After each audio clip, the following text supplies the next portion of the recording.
नमस्कार, स्वागत है आप सभी का मुद्दा आपका में। मैं हूं प्रीति सिंह। सुप्रीम कोर्ट ने मंगलवार को एक अहम मुद्दे पर अपना आदेश सुरक्षित रख लिया है कि क्या किसी जनप्रतिनिधि के भाषण और अभिव्यक्ति की स्वतंत्रता के अधिकार पर प्रतिबंध लगाया जा सकता है। सुप्रीम कोर्ट में इस मसले पर सुनवाई पूरी हो गई है और संविधान पीठ ने इस आदेश को सुरक्षित रख लिया है। सुप्रीम कोर्ट ने मंगलवार को कहा कि सार्वजनिक पद पर आसीन लोगों को आत्म प्रतिबंध पर जोर देना चाहिए और ऐसी बेतुकी बातों से बचना चाहिए जो अन्य देशवासियों के लिए अपमानजनक है। इस बात पर प्रकाश डालते हुए कि इस तरह के व्यवहार को रोकने के लिए कोई तंत्र नहीं होने के कारण सार्वजनिक पद पर आसीन लोग अपमानजनक टिप्पणी कर रहे हैं।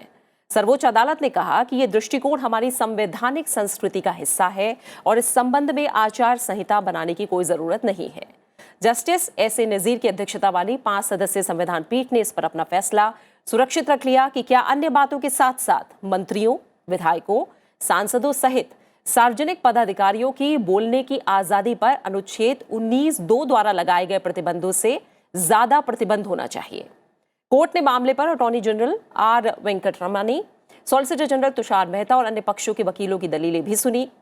पीठ में justice B R Gavai, justice A S Bopanna, justice V Ramasubramanian और जस्टिस बी वी नागरत्ना भी शामिल हैं। जस्टिस गवाई ने कहा कि हम जनप्रतिनिधियों के लिए आचार संहिता कैसे बना सकते हैं। हम विधायिका और कार्यपालिका की शक्तियों का अतिक्रमण करेंगे। वहीं अटॉर्नी जनरल ने पीठ के समक्ष दलील दी कि मौलिक अधिकार के लिए प्रतिबंधों में कोई भी अतिरिक्त जुड़ाव या संशोधन संवैधानिक सिद्धांत के तहत संसद से आना है। सॉलिसिटर जनरल तुषार मेहता ने कहा कि यह एक अकादमिक सवाल से अधिक अहम है कि क्या किसी विशेष बयान के खिलाफ कार्रवाई के लिए अनुच्छेद 21 का हवाला देते हुए रिट याचिका दायर की जा सकती है। सुनवाई के दौरान दी गई दलीलों में कई अहम मुद्दे उठाए गए। सुनवाई में जस्टिस नागरत्ना ने कहा कि अभी तक इस पर अलग कानून बनाने का कोई कारण नहीं है, लेकिन आजकल ये मामले दिन ब दिन बढ़ते जा रहे हैं। इस पर रोक लगाने वाला कोई कानून नहीं है। सार्वजनिक पदों पर आसीन पदाधिकारियों के लिए अब एक कानून की जरूरत है। अब ये धारणा बन रही है कि इस तरह के आत्म प्रतिबंध धीरे धीरे खत्म हो रहे हैं, इसलिए इस पर गौर करने की जरूरत है और यही इस मामले का उद्देश्य भी है। दरअसल साल 2016 में बुलंदशहर गैंगरेप के मामले में उत्तर प्रदेश के तत्कालीन मंत्री आजम खान की बयानबाजी के बाद इस मामले की शुरुआत हुई थी। 3 न्यायाधीशों की पीठ ने 5 अक्टूबर 2017 को विभिन्न मुद्दों पर फैसला सुनाने के लिए मामले को संविधान पीठ के पास भेज दिया। इन मुद्दों में यह भी शामिल है कि क्या कोई मंत्री या जनप्रतिनिधि संवेदनशील मामलों पर विचार व्यक्त करते हुए अभिव्यक्ति की स्वतंत्रता का दावा कर सकता है। मुद्दा आपका में आज हम बात इसी मसले से जुड़े अलग अलग पहलुओं पर करेंगे और चर्चा में समझने की कोशिश करेंगे कि क्या ऐसे बयानों पर कानूनी लगाम की आज जरूरत आ पड़ी है, क्या हो सकता है रास्ता और रास्ते की चुनौतियां क्या हो सकती हैं। इन तमाम पहलुओं पर हम करेंगे चर्चा और मेरे साथ इस पर चर्चा के लिए 3 खास मेहमान जुड़ रहे हैं। मेरे साथ स्टूडियो में मौजूद है कांग्रेस से राज्यसभा सांसद केटीएस तुलसी जी। बहुत बहुत स्वागत है आपका तुलसी जी, शुक्रिया मेरे साथ स्टूडियो में जुड़ने के लिए। मेरे साथ बीजेपी के लोकसभा सांसद राजेंद्र अग्रवाल भी स्टूडियो में मौजूद हैं। राजेंद्र अग्रवाल जी, आपका भी बहुत बहुत शुक्रिया मेरे साथ चर्चा में जुड़ने के लिए। साथ ही मेरे साथ कार्यक्रम में जुड़ रहे हैं सुप्रीम कोर्ट में एडवोकेट संदीप महापात्रा जी। संदीप महापात्रा जी, बहुत बहुत शुक्रिया आपका भी मेरे साथ चर्चा में जुड़ने के लिए। चर्चा की शुरुआत में संदीप महापात्रा जी आपसे करना चाहूंगी, इस पूरे मामले में अब तक जो भी दलीलें दी गई हैं, जो भी कोर्ट की तरफ से कहा गया है, मैं चाहूंगी जो अहम बातें हैं वो आप हमारे सामने रखें। जैसे आपने प्रारंभ में ही कहा कि इस केस की शुरुआत 2016-17 में ऐसा हुआ, लेकिन उससे पहले भी 2014 में एक ऐसा विषय सुप्रीम कोर्ट के संज्ञान में आया था। सुप्रीम कोर्ट ने लॉ कमीशन को रिक्वेस्ट किया था कि इसके बारे में कुछ अपने रिपोर्ट पेश करें। तो लॉ कमीशन ने बाकी सारे देशों के हवाला देते हुए ये कहा कि जो संवैधानिक पद पे लोग हैं और जो ऑफिशियल पोजीशन में है उनके लिए कुछ नियम कानून होना चाहिए। एक परिप्रेक्ष्य है। तो सुप्रीम कोर्ट में जो 5 न्यायाधीशों वाले खंडपीठ, उसमें 2016 से ये मामला चला और उसमें एक प्रश्न ये भी आया जो आपने प्रारंभ में बता दिया।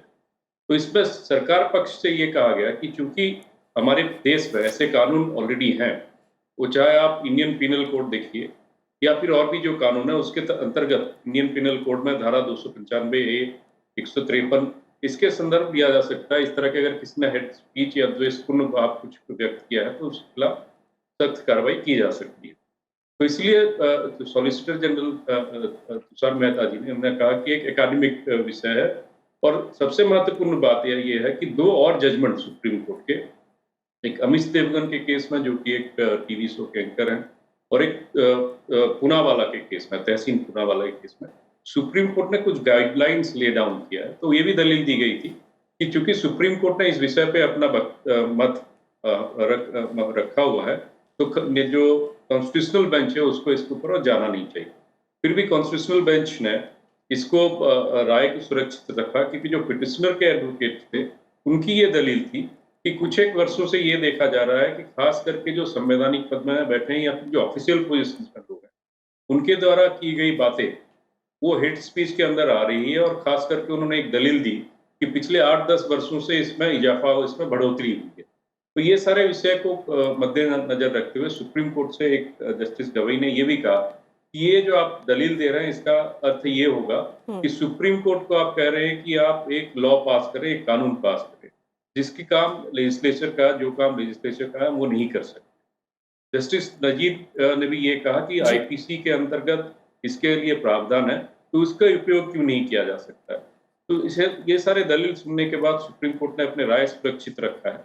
और जहां तक आगे की बात है, चूंकि 2 जजमेंट्स ऑलरेडी सुप्रीम कोर्ट के हैं, 2014 का एक एग्जाम्पल हमारे सामने है। अभी सुप्रीम कोर्ट किस तरह से निर्णय देंगे वो देखने लायक होगा। उसका कारण यह है कि अगर इसके मामले में कोई कानून भी बनना है तो वो पार्लियामेंट या फिर स्टेट लेजिस्लेचर ही बना सकती है। सुप्रीम कोर्ट केवल और केवल हो सकता है अपने निर्णय में ये कहे कि हम लेजिस्लेचर को या फिर जो एमपीज हैं या फिर जो पार्लियामेंट है उसको अनुरोध कर सकती है कि इसके ऊपर चर्चा करे या फिर कुछ कानून पास। बिल्कुल राजेंद्र जी, जैसा इस मामले ने कोर्ट ने भी एक तरह से इशारा दिया है कि संसद के जरिए रास्ता निकले तो अच्छा होगा। जिस हम कहें कि आत्मविश्लेषण की या फिर खुद इस पर हम कहें मंथन की जो जरूरत होती है एक जनप्रतिनिधियों के स्तर पर और जिम्मेदार पदों पर बैठे व्यक्तियों के स्तर पर, वो कहीं ना कहीं रेखाएं अब टूटती जा रही हैं। आप कैसे इस मामले को देख रहे हैं और संसद की जिम्मेदारी इसमें अब क्या बनती दिख रही है आपको? देखिए, इस संबंध में तो कोई मतभेद हो ही नहीं सकता है कि मर्यादा बहुत आवश्यक है। लोकतंत्र मर्यादा के बिना चल ही नहीं सकता। वो मर्यादा चाहे आचरण की हो और चाहे वो वाणी की हो, बोलने की हो। और ये बड़ा चिंताजनक है, इसमें कोई संदेह नहीं है। जो चिंता सुप्रीम कोर्ट के द्वारा व्यक्त भी की गई है कि उच्च पदों पर बैठे हुए व्यक्ति अमर्यादित शब्दों का प्रयोग करते हैं। इसका एक अच्छा खासा हिसाब एक रिकॉर्ड चला आ रहा है जिसको कोई दलीय स्तर से सोचेंगे तो एक दल के लोग दूसरे दल पर आरोप लगाएंगे, दूसरे दल के लोग दूसरे पर आरोप लगाएंगे। उसका कोई औचित्य नहीं उस बात का। लेकिन कुल मिलाकर के मर्यादा में शब्दों को बोलना, मर्यादित शब्दों को बोलना, उससे भी अच्छे ढंग से बात कही जा सकती है। ये बड़ी सिद्ध बात है। अब यदि कोई उदाहरण देना हो तो अटल जी का उदाहरण दिया जा सकता है, या जो है पुराने जो हमारे बड़े नेता रहे, चाहे वो जवाहरलाल नेहरू रहे हों, जिन्होंने लोकतांत्रिक व्यवस्थाओं की एक प्रकार से प्रारंभिक जिनके वक्तव्य रहे संसद के अंदर, तो सबने एक मर्यादा के साथ बात कैसे कही जाती है इसके उदाहरण उन्होंने संसद के अंदर भी और अन्य स्थानों पर भी जब वो बोलते हैं उसके प्रस्तुत किए हैं। लेकिन क्रमशः बाद में जो भी जैसे भी हुआ है बड़ा चिंताजनक है। और सबसे ज़्यादा महत्वपूर्ण तो इसके अंदर आत्मसंयम ही है, क्योंकि कानून बनाएगी, कानून बनाने की जिम्मेदारी बेशक संसद की है और सुप्रीम कोर्ट उसके ऊपर, सर्वोच्च न्यायालय कुछ अनुरोध कर सकता है, कुछ निर्देश भी दे सकता है। लेकिन कानून बनने के बाद भी उसका जो अनुपालन है वो उदाहरण से ही होगा। और ख़ास तौर से जैसा मैंने कहा, आचरण के स्तर पर भी और बोलने के स्तर पर भी मर्यादा रहे। बिना मर्यादा के लोकतंत्र के अंदर संवाद नहीं हो सकता। समाज भी अच्छी भाषा से होगा। समाज के अंदर यदि आप गालियाँ देना शुरू करें, अपशब्द देना शुरू करें, समाज नहीं चल सकता, विवाद होगा उससे। और विवाद लोकतंत्र के अंदर हितकर नहीं है। तो जो भी हो, ये इस बात से तो कोई असहमति हो ही नहीं सकती। अब देखें, सुप्रीम कोर्ट ने अपना निर्णय सुरक्षित रखा, क्या वो अपना मत व्यक्त करते हैं और उसके आधार पर क्या बन सकता है। अब जैसे अभी क्या होता है, मान लीजिए किसी उच्च पदस्थ व्यक्ति ने, चाहे वो राजनीतिक दल का हो, किसी भी राजनीतिक दल का, कोई बात कही, तो अभी ये होता है अधिकतर की जो नेतृत्व होता है, यदि वो स्टेटमेंट अप्रिय है, गलत शब्दों में कहा गया है, तो वो कहते हैं कि हम इससे अपने को अलग करते हैं। लेकिन इसके आगे का भी कदम हो सकता है कि यदि कोई ऐसा व्यक्ति कोई बोलता है तो दल ये निर्णय करे कि यह व्यक्ति दल की सदस्यता से अब निलंबित किया जाता है, इसको वहाँ से हटाया जाता है। ये निर्णय भी हो सकता है, शायद उससे कुछ प्रतिबंध है। तो मुझको ये लगता है कि इसमें तो असहमति किसी की नहीं हो सकती है। लेकिन वो कैसे लागू हो देखते हैं, सुप्रीम कोर्ट भी कुछ कहेंगे और राजनीतिक दलों के जो वरिष्ठ नेता हैं उनको भी बैठ करके इस विषय पर विचार करना चाहिए, क्योंकि मुख्य रूप से यह विषय कानून से भी ज़्यादा आत्म संयम का है। बिल्कुल। KTS तुलसी जी, जैसा 5 जजों की जो कॉन्स्टिट्यूशनल बेंच है उसने खुद दुख जाहिर किया है, जो बयानबाजी को लेकर जो जिम्मेदार पदों पर बैठे लोग हैं उनकी बयानबाजी का जो गिरता स्तर है उस पर दुख जाहिर किया गया है। और पहले कहा है कि पहले इस कानून की ज़रूरत नहीं होती थी क्योंकि लोग खुद पर कुछ प्रतिबंध लगा लेते थे। जिस तरह से राजेंद्र जी कह रहे हैं कि मर्यादा का पालन होता था कहीं ना कहीं, लेकिन अब वो लकीर टूटती चली जा रही है। आप भी क्या इस बात से सहमत हैं कि इस मामले में अब कानून की ज़रूरत आन पड़ी है? हर एक केस के लिए नया कानून नहीं बन सकता। कानून के इंग्रेडिएंट्स क्या है वो अगर साबित होते हैं तो उस केस में मुकदमा चलेगा, अगर नहीं उसमें कवर होते तो नहीं चलेगा। ये मैं सोचता हूँ कि दूसरी बात जो सुप्रीम कोर्ट ने कही कि लोग इररिस्पॉन्सिबल बयानबाजी में जुट जाते हैं और कि कोई कार्रवाई उनके खिलाफ होती नहीं। जब जुर्म है भी तो अगर रूलिंग पार्टी में से किसी ने ऐसा मानहानि की बात कही है तो उसके खिलाफ मुकदमा चलना चाहिए और मुकदमे के मुताबिक फ़ैसला होगा। मगर ये अलग बात है कि जुडिशरी में इतना ज़्यादा काम पड़ा हुआ है कि किसी केस की बारी आती है 5 साल के बाद, किसी की आती है 10 साल के बाद। तो इसलिए जुडिशरी को सक्षम होने के लिए एक जितने भी रिक्त वैकेंसीज़ हैं उनको भरना की आवश्यकता है ताकि स्पीडी जस्टिस लोगों को मिल सके। स्पीडी जस्टिस एक संवैधानिक अधिकार है, हर एक भारतवासी का अधिकार है।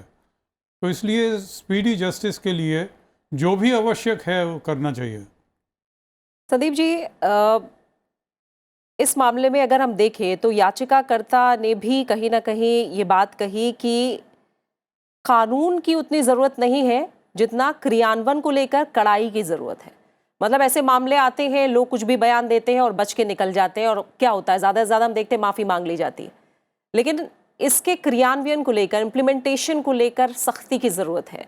तो अभी हम देखें क्या कानूनी तौर पर, या अगर हम संविधान में फ्रीडम ऑफ एक्सप्रेशन की बात करते हैं, उसके दायरे को लेकर क्या कोई ऐसी रेखाएं मौजूद हैं, और क्रियान्वयन को लेकर जो भी सिस्टम अभी तक है, जो भी तंत्र अभी तक है, वो कितना मजबूत है या मौजूद ही नहीं है? देखिए, संविधान में भी ये कहा है कि फ्रीडम ऑफ एक्सप्रेशन या जो भी बातें आर्टिकल 19 में है उसमें भी रीजनेबल रिस्ट्रिक्शंस की बात कही गई। पहली बात तो ये है। दूसरी बात, जहां तक हेट स्पीच या इस तरह की बातें हैं, मैंने आपको आईपीसी इंडियन पिनल कोड का उदाहरण दिया, उसमें प्रावधान किए गए हैं, आईटी एक्ट में प्रावधान किया गया है। तो क्रियान्वयन की जहां तक बात आती है, हमारे देश में ये विडंबना है कि हमारे देश में कानून तो बहुत बने हुए हैं, लेकिन उसको क्रियान्वयन या इम्प्लीमेंट कैसे किया जाए, सबसे बड़ा चैलेंज ये है। उसके 2 कारण हैं। पहला कारण ये है कि सुप्रीम कोर्ट के बहुत सारे ऐसे निर्णय आए हैं जिसमें कहा गया है कि कोई अगर ऐसा विषय आता है पुलिस के सामने और जिससे ये लगता है कि भाई जुर्म है, वहाँ पे कुछ ऑफेंस हुआ है, तो पुलिस को एफआईआर दर्ज करना चाहिए। लेकिन हमारे देश में अब सबसे बड़ी समस्या ये होता है कि पुलिस के पास जाएंगे भी, वो कोई भी कारण हो सकता है, पुलिस को हम कह सकते हैं कि भाई ओवरबर्डन हो या फिर और भी कोई कारण हो, एफआईआर तक दर्ज नहीं होता। अगर एफआईआर दर्ज हो जाता है, उसका इन्वेस्टिगेशन कैसे हो, वो एक बहुत बड़ी समस्या है। तो इन्वेस्टिगेशन हो और कोर्ट के सामने बात जाए, जो तुलसी साहब अभी कह रहे थे, और उस कोर्ट का निर्णय आते आते बहुत वर्ष लग जाते हैं। तो ये सारे जो समस्याएं हैं, अगर आप कानून पारित कर भी देते हैं, हो सकता है कि अखबारों में और टीवी चैनलों में डिबेट करने के लिए और लिखने के लिए एक मुद्दा मिल जाए कि एक कानून हमने भारतवर्ष में पारित कर दिया है, परंतु उसका क्रियान्वयन, वही सारे समस्याएं जो आज के कानून को झेलना पड़ रहा है, आज लोगों को झेलना पड़ रहा है, वही सारी समस्या वही रहेंगे। इसीलिए मैं राजेंद्र जी को धन्यवाद दूंगा कि सांसद, और तुलसी जी भी सांसद है, कि उन्होंने सेल्फ रेगुलेशन की बात कही है, मर्यादित बात कहने की, और मर्यादा के एक जो सर्कल है उसमें रह के बात करने की आवश्यकता है। और सब विषय के लिए कानून नहीं बन सकते हैं, इसका कोई अंतर ही नहीं होगा। आज अगर हम कहेंगे कि भाई हाई ऑफिशियल्स जो है या फिर गवर्नमेंट के पदाधिकारी हैं उनके लिए कानून हो, तो कल को और कोई कहेगा कि भाई वकीलों के लिए कोई एक अलग कानून बनाइए, डॉक्टरों के लिए एक अलग कानून बनाइए, तो there will be no end, जो अंग्रेजी में कहते हैं। तो सबसे बड़ी जो महत्वपूर्ण बात है कि आज के समय में जो लोग इस तरह के उच्च पद में आसीन हैं, उनको भी एक तरह से इंट्रोस्पेक्शन करने की आवश्यकता है। और सबसे महत्वपूर्ण बात है आज के समय में कि जो विरोधी दलों में तू में होता है कि आपके लोग ने ऐसा कह दिया, भले ही उन्हीं के दल के लोग ने अगर उस तरह की बात की तो उसको आप एक तरह से समर्थन करेंगे। जैसे अभी हाल ही की बात मैं आपको बताऊं, एक टीएमसी के एमएलए ने महामहिम राष्ट्रपति के बारे में कुछ अपशब्द का प्रयोग किया। आप अगर देखेंगे उसके वो जो अपशब्द का उपयोग किया वो 2 दिन के बाद आज चर्चा में नहीं है। उसके अगर विपरीत आप देखेंगे, आज अगर शासक पक्ष के कोई नेता इस तरह से बात करे तो वो वर्षों तक चलता जाएगा। तो ये कहने का तात्पर्य ये है कि जो हम लोग मापदंड कर रहे हैं वो सबके लिए समान, तभी जाके मर्यादा और मर्यादा का लंघन नहीं होगा। ठीक है राजेंद्र जी, जैसा ये भी बात आ ही रही है कि हर बार एक नया कानून नहीं लाया जा सकता हर मामले के अनुसार, लेकिन क्रियान्वयन कहीं ना कहीं एक बड़ा पक्ष है कानून को लेकर। और जैसा आपने कहा कि आत्ममर्यादा, इसका फैसला होना चाहिए। कहीं ना कहीं एक दल की जिम्मेदारी अपने स्तर पर होनी चाहिए, हर पदाधिकारी की जिम्मेदारी भी अपने स्तर पर होनी चाहिए, लेकिन ये कैसे तय होगा? कहीं ना कहीं यही एक कमी है जो आज पूरी नहीं हो पा रही है। इस वजह से ही ये मामला कोर्ट पहुंचा है। और जिस तरह से याचिकाकर्ता ने कहा भी है कि साल 2014 के बाद से राजनेताओं और सार्वजनिक पदाधिकारियों के खिलाफ कथित हेट स्पीच के मामलों में लगभग 500% की वृद्धि हुई है। तो मामले तो बढ़ रहे हैं, ऐसे में रास्ता क्या निकलेगा? देखिए, मैं तो उसी बात को फिर दोहराना चाहूंगा कि हमें आचरण के ऊपर ही ध्यान केंद्रित करना पड़ेगा। ये बड़ा मजेदार है। हमारे यहाँ हम बच्चे थे तो पढ़ा करते थे, सत्यम वद धर्मम चर। सत्य बोलो लेकिन धर्म का आचरण करो। धर्म यानी धर्म का अर्थ वो नहीं है कि किसी पूजा पद्धति का अर्थ है कि आचरण जो है हमारा, हम जो वो बोलने के लिए नहीं है, वो करने के लिए है। वो तो मैं ऐसा समझता हूँ। वैसे तो देखिए, सुप्रीम कोर्ट की मार्गदर्शन देता है तो उसकी प्रतीक्षा है हम सबको। लेकिन यदि सबके सब जो राजनीतिक दल हैं उनका शीर्ष नेतृत्व बैठे एक बार और इसके ऊपर गंभीरता से विचार करे और उसमें पुराने रिकॉर्ड्स को खंगालने के स्थान पर आगे की सुध ले वाली कुछ उसकी प्रवृत्ति हो, और ये कहा जाए कि भी यदि कोई अमर्यादित शब्द कोई बोलते हैं तो हम उसको केवल आलोचना नहीं करेंगे, उसको हम दल से भी बाहर करेंगे और इस प्रकार की पद्धति एक बने, तो मैं समझता हूँ रास्ता निकल सकता है कुछ ना कुछ।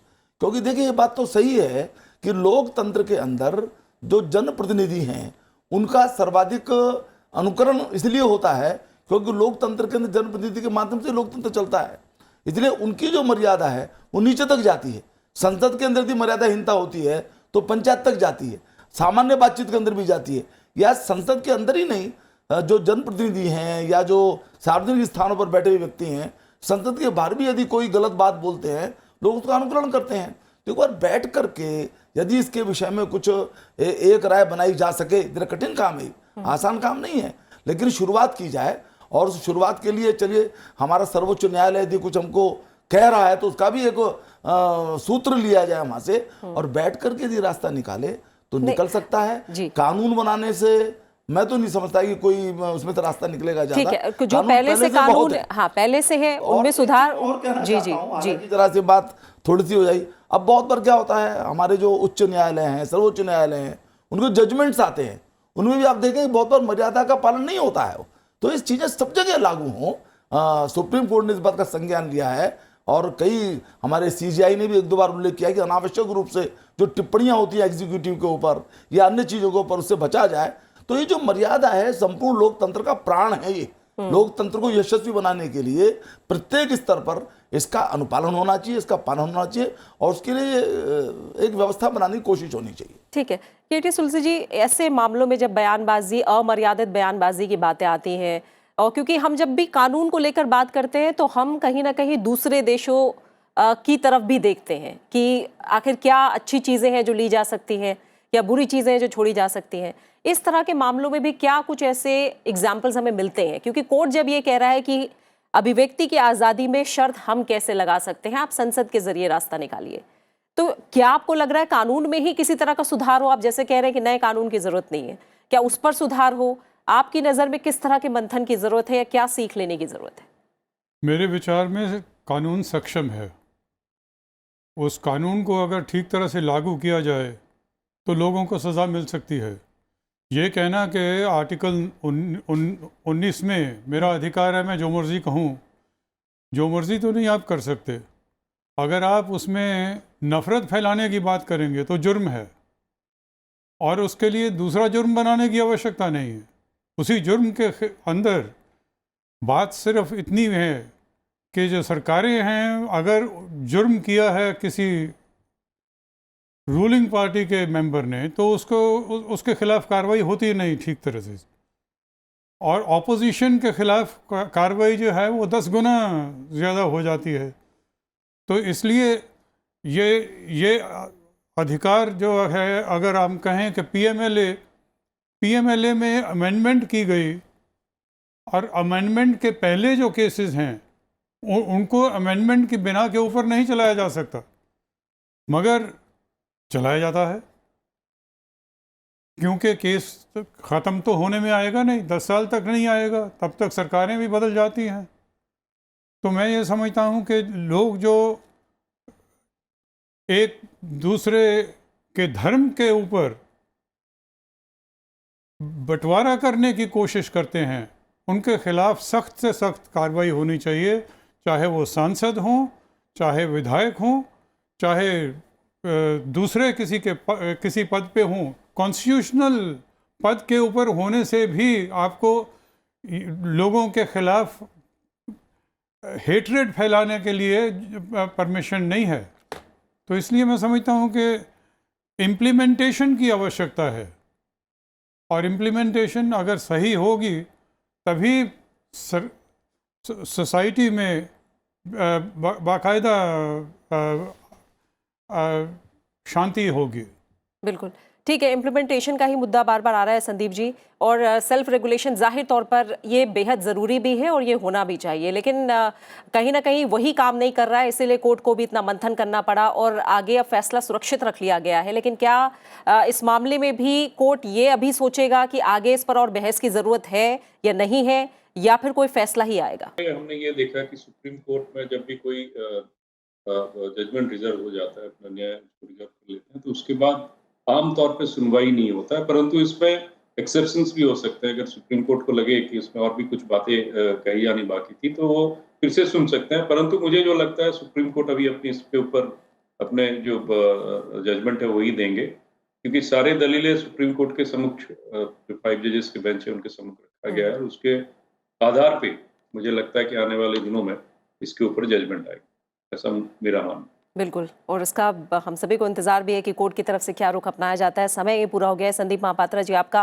राजेंद्र अग्रवाल जी आपका, और केटीएस तुलसी जी, आप तीनों मेहमानों का बहुत बहुत शुक्रिया मेरे साथ मुद्दा आपका में इस चर्चा में जुड़ने के लिए। जाहिर है कि ये मुद्दा गंभीर है, या कहें समय के साथ थोड़ा गंभीर हो गया है, और जिस तरह से खासतौर से जिम्मेदार पदों पर बैठे लोगों की तरफ से अमर्यादित और बेतुके बयानों की फेहरिस्त लंबी होती जा रही है, उसे देखते हुए किसी तंत्र की ज़रूरत आज जाहिर तौर पर महसूस हो रही है। ऐसे में समय आ गया है कि इसे लेकर संसद विचार करे, दल जो है वो अपने स्तर पर विचार करे, या जनप्रतिनिधि खुद ही अपने स्तर पर विचार करें, और क्या देखा जाए कि कानून की हमें ज़रूरत है भी, या जो मौजूदा कानून है उनके क्रियान्वयन और उनके कहीं ना कहीं सुधार की एक ज़रूरत हमें दिखाई दे रही है। क्या नए कानून के ज़रिए रास्ता निकलेगा, या फिर एक हम कहें कि तंत्र की ज़रूरत है जो इस पर लगाम लगा सके? इसे लेकर क्या विचार सामने आते हैं, कोर्ट की तरफ से क्या दिशा निर्देश या फिर फैसला दिया जा सकता है, इस पर अब सबकी नज़रें होंगी। आखिर इसका स्वरूप क्या होगा? हो सकता है कि संविधान पीठ जो फैसला दे वो अपने आप में काफ़ी अहम भी हो और ऐतिहासिक भी साबित हो सकता है। इसी के साथ मुद्दा आपका में फिलहाल इतना ही। आप अपना अच्छे से ख्याल रखिए और मुझे दीजिए इजाज़त। नमस्कार।